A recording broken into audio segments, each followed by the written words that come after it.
Good morning, West Ham fans. Hope you had a lovely sleep. Although you're probably up a little bit later because you're actually watching Match of the Day, not behind the sofa for once or behind your eyes like this. Actually, nice to watch Match of the Day for a change. Russ of the West Ham Network, hope you're all safe and well. Obviously, yesterday, as weirdly, a lot of us predicted, weirdly, we beat Arsenal again. As I said, second place again, Ollie. The third year in a row, we could have, started the wheels in motion for the opposition in the title race to win the title. And indeed, if Liverpool beat City today, then that's a massive points gap now for Mikel Arteta's men and poor Declan Rice. But obviously, there was a number of talking points that, I've had time to sit down and obviously watch the highlights and have a think. And there's definitely some talking points. And so we haven't done this for a while, actually, but 5 things we learn from the Arsenal game. It's nice to do them 5 positive things as well. Well, maybe positive. We'll see. We'll see. Not necessarily all positive. Let's start positively. Ollie Scarles. Now, there's no denying now that it's his shirt. This is his shirt. He's number one. He's the number one. He's the left back now. We sort of alluded to it in the starting 11, predicted 11 show on Saturday after lunchtime. Is saying, I felt it was going to be time to move that shirt on from Emerson to Ollie. It was only a matter of time, and now in essence he's got a dozen games now to get some serious minutes under his belt. I mean, played 90 minutes at the Emirates, and he didn't look out of place. And he was up against Timber, Nwanni. He was up against Ben White at times. He was up against Raheem Sterling, and I don't think he looked out of place at all. And so much so, I don't necessarily consider him to be part of the academy squad now. He's not an academy player moving up into the first team. He is a first team player now. And that's what you alluded to. It may mean that someone like Emerson is moved out in the summer to get money for him. Maybe go back to Serie A, go back to Roma. That's one of the things he was looking to potentially go back. And we've got the likes of 𝙁𝙄𝙑 who could come in at that sort of backup berth, so to speak, or maybe go out and buy another youngster as well. But play our cards right. We've got a very special prospect on our hands here. As I was alluding to, sort of this year for the under-21s, hasn't been playing that left-hand side berth. He's been playing more central midfield alongside Lewis Orford, and you can see how I think that's really helped him. So comfortable on the ball, and people were saying a little bit Rice-esque. Stranger things have happened to see. Just because he's left back now, left wing back, doesn't mean he's going to stay at left wing back. And maybe a foray into the midfield could end up being Ollie's final position. I don't know. But at the moment, he's a very special player and one of our own. And we'll see a lot more minutes of him this season, and to the detriment, I think, of Emerson. Now, I think Emerson's time now is, there's the circle of life, and it's great to see. I've watched Ollie for a few years now, and he was a player that always stood out within the academy, and it's amazing to see him taking his opportunity and for Potter to have faith in them. I mean, he's playing the league, one of the teams who are vying for the Premier League in their back garden, and it would have been easier, less of a risk, if you can call it a risk, to have played Emerson today, but he didn't. He played Ollie, and not just played him, played every minute against England international players, against Dutch international players, and didn't look out of place. Several times. A couple of times maybe the winger got the better of him, but he's learning as well, and that's what we're saying. You have to sort of learn on the job, and he is learning on the job. And as I said, that position he hasn't not a position he's been relatively regular in the 21s, but brilliant, absolutely brilliant. So point number one, Ollie's shirt. And it's great to see, Kalen and 𝙁𝙑𝙀 in the away stand as well. I wonder how many points they've got in their tickets to get those tickets in, but hashtag just saying. Right, next one. We're sticking with the defence. Todibo. Back. When was the last time he played? Let's have a look. Probably should have checked this before we started, but doesn't matter. He's been out since... Let's have a look. Todibo. So he played against Arsenal. His last game was the 4th of January, where he started the game, didn't he? Then he came off and we lost 4-1 at Man City. So he came off. When did he come off? 54 minutes for Mavropanos. And we got 60 minutes off him today as well. Now, considering the last time we played Arsenal, that was the crazy 5-2 game where he didn't come off at week. I think it was in, when is it here? 30th of November. Redemption for that first half performance against Arsenal at the London Stadium. But considering he hasn't played for a month and a half, it didn't look like he missed a step. And in fact, it was his best performance, I think, for us. He looked controlled. I think James in the chat when we were on the live stream was saying he looked like he's dropped a bit of weight. Probably has, but he's looking lean. He's looking fit as well and starting to show the faith that we've put in him. And that sort of Todibo, Wan-Bissaka sort of partnership, you can see the vision early on in the season when they brought in Wan-Bissaka and they brought in Todibo to form that little partnership. We're actually seeing the fruits of those labours now. I thought he had an exceptional game of 60 minutes. Thought he did a bit of everything. Last line defence, when the balls were coming in, he was getting his head on them.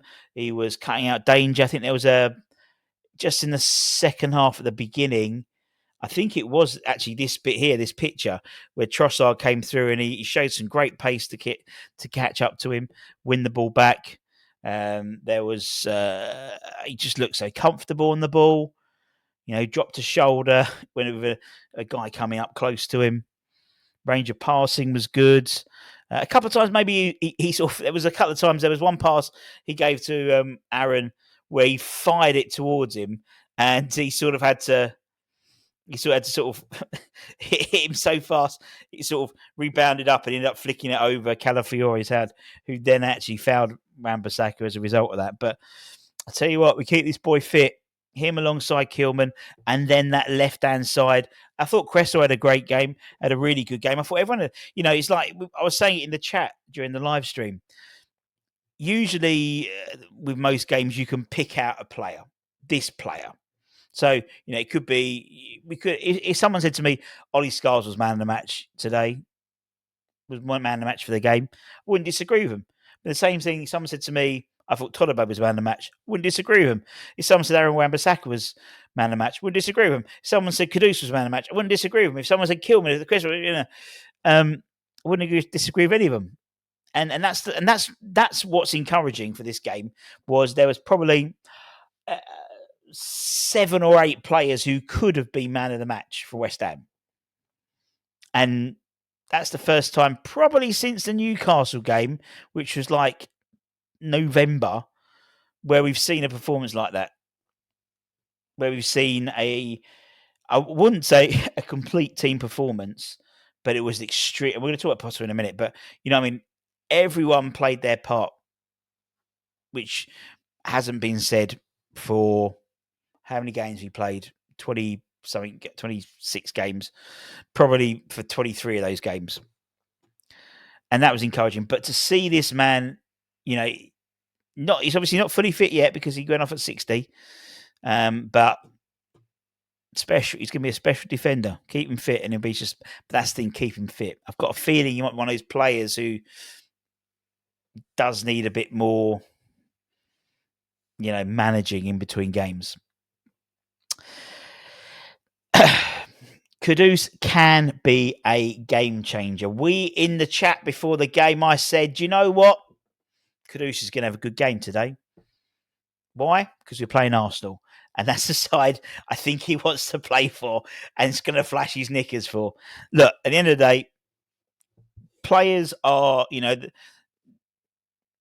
they don't have the same loyalty as fans do. They never will do, apart from if they're a fan of the club. And, players do want to play for Champions League, playing sides getting to the finals, getting to the end of competitions, and like Arsenal, not Arsenal this year though. And I predicted he'd have a decent game.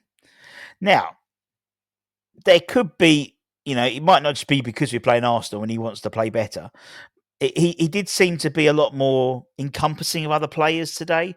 The ball was coming in. He didn't just put his head down and run. He was looking for the pass. There was some nice interplay between him and Aaron in terms of sort of down the right-hand side. He was cutting his, they were Gabriel was trying to muscle him off the ball, but he had obviously a lower centre of gravity. He obviously got Lewis Keeley to do the foul, which then put them down to 10 men, which pretty much then curtailed the game, in all honesty. Again,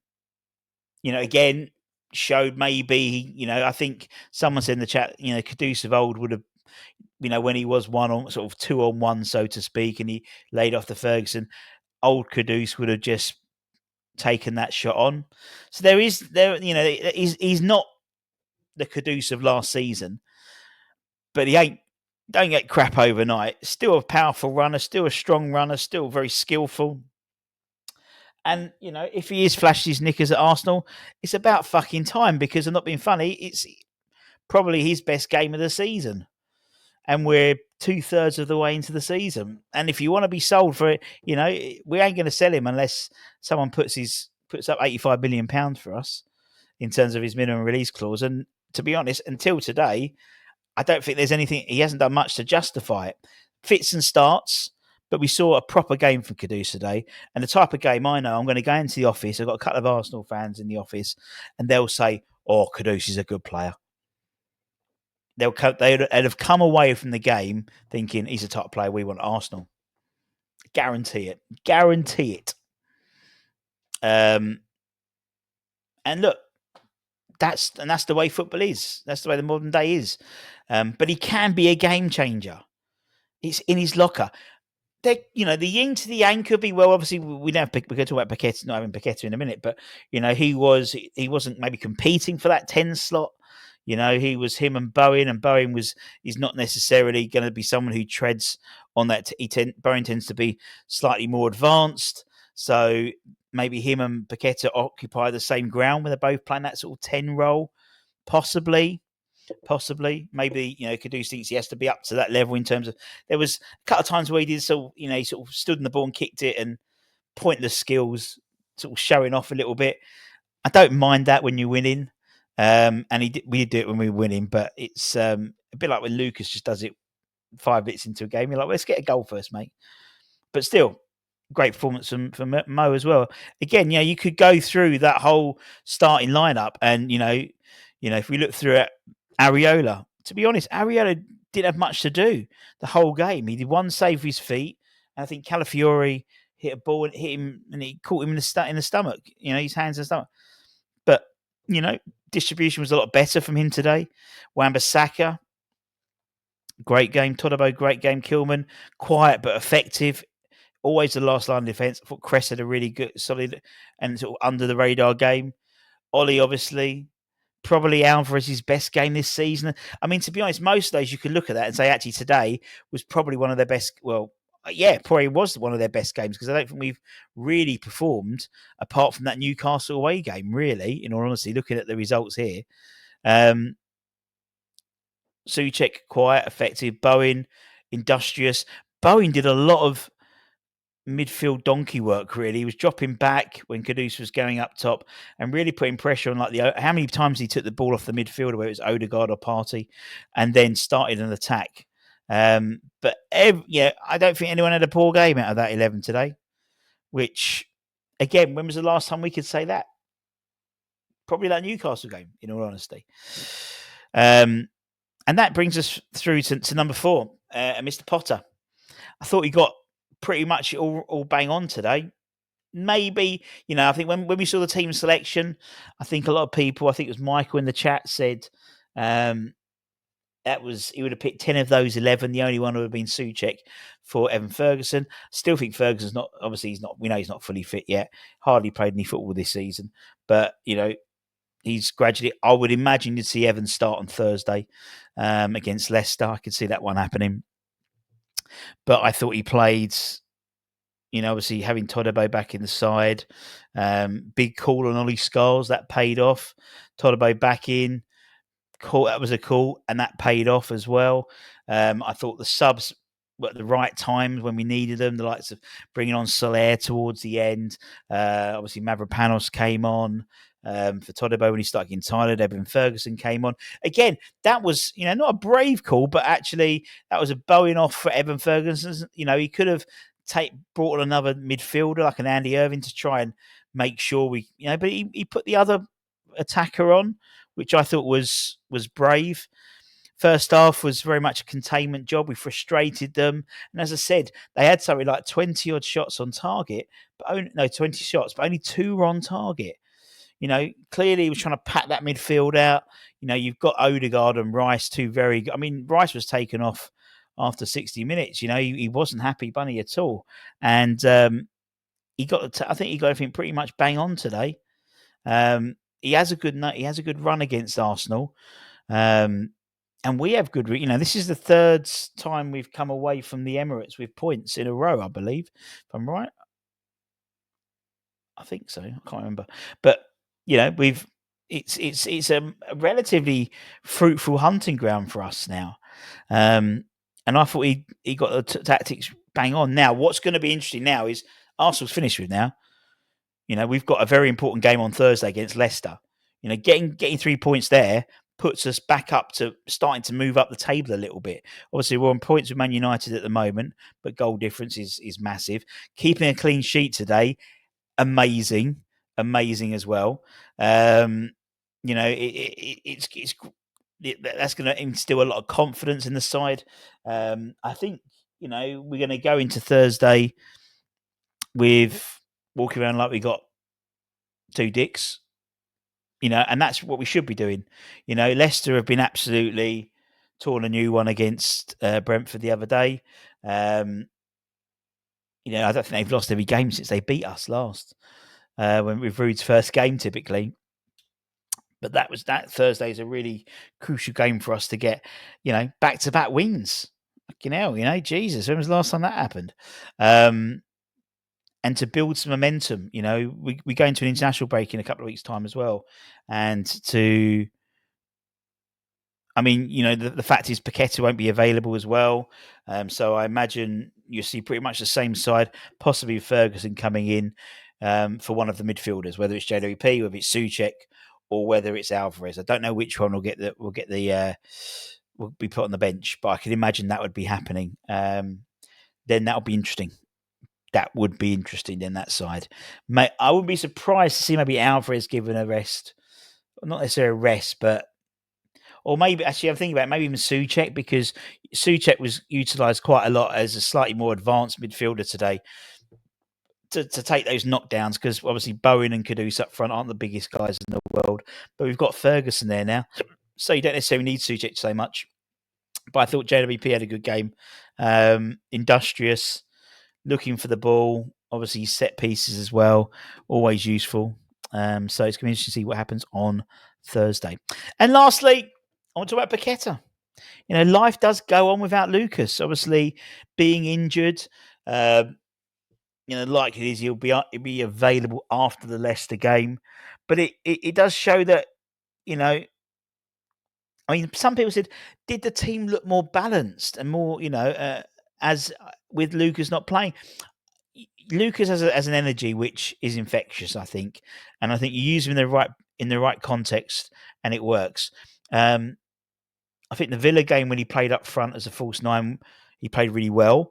But that's not his position. His position should be, you know, that 8 role. I always think he's better in an 8 role, really, sort of getting involved, you know, getting in the mix of things, looking in front rather than with his back to the goal, looking in front and looking at the options that are available to him and picking the right ball and having runners like Kudus, Bowen, and Ferguson, hopefully as well, in the same lineup. But it does show that, you know, with someone like Lucas, if things don't go our way in terms of the court proceedings, in terms of the hearing, then life does go on without Lucas. And it was maybe a little bit more industrious, the side today, than some people will be happier to see. But needs must, and I think we came away with a really strong performance, a really professional performance, togetherness, a real sense of team spirit. Again, something we haven't seen for a long time this season until Potter's come in. You get a feeling that they're all working for each other. And, you know, just these little bits like, you know, bringing in Ollie, you know, Jean-Claire coming back, you know, after the international break, we'll welcome back Somerville as well. Fulkrug's probably going to be a little bit at the back after that. The potential of Antonio to even get some fucking minutes by the end of the season as well. It just baby steps. But the thing is, unlike previous regime, we didn't see those baby steps. We just saw it was like plateauing, where we're seeing these incremental performance increases. And again, clean sheet against Arsenal, even we know they haven't got their, you know, Havertz and people like that, but they're still second in the league, and that's a massive win for us. Massive win for us, because we are massive, of course, because we are West Ham. Anyway, let me know if there's anything you want to pick up, any points you want to raise about that game, things you saw, maybe which we didn't pick up there. And we'll be back tomorrow with all the fun of the fair. We've obviously got a short game week because we play on Thursday. So the Graham Potter press conference, I think probably Tuesday or Wednesday this week. We should have a good Hammer interview this week as well. And probably not this week coming, but the week after, a new game, a new show format we're going to be trialing as well to see if you guys like it. It's a new idea we've had. But until next time, everybody, take care, stay safe, stay warm, stay humble, keep the faith, and have a lovely Sunday now. Put your feet up. England won the rugby as well, which was great. Anyway, much love. Bye-bye.